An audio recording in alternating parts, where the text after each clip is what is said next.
Balai Besar Penjaminan Mutu Pendidikan BBPMP Provinsi Jawa Timur adalah unit pelaksana teknis Kementerian Pendidikan, Kebudayaan, Riset yang bertugas melaksanakan penjaminan dan peningkatan mutu pendidikan anak usia dini, pendidikan dasar, pendidikan menengah, dan pendidikan masyarakat di Provinsi Jawa Timur.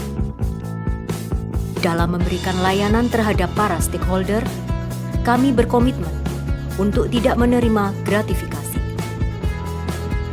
Pemberian gratifikasi merupakan akar dari korupsi, di mana pada awalnya gratifikasi hanya dianggap sebagai hadiah atas pelayanan yang telah diberikan, sehingga dianggap wajar karena nominal yang tidak seberapa. Tapi dari sinilah korupsi bermula.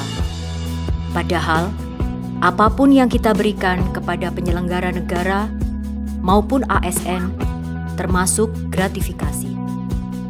Apalagi jika ada konflik kepentingan di dalamnya. Kinerja dan pengambilan keputusan dari penyelenggara negara maupun ASN akan terpengaruh. Pemberian gratifikasi perlu dilaporkan sebagai bentuk implementasi budaya anti gratifikasi. Budaya anti gratifikasi harus mendapat dukungan dan komitmen yang kuat dari berbagai unsur.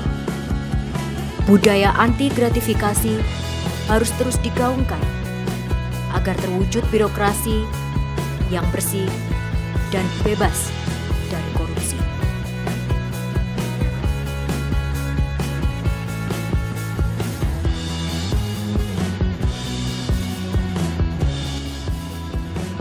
Kami, segenap unsur yang ada di Balai Besar Penjaminan Mutu Pendidikan Provinsi Jawa Timur berkomitmen tidak menerima gratifikasi dalam melaksanakan tugas dan memberikan layanan. Bersama, mari kita tolak gratifikasi.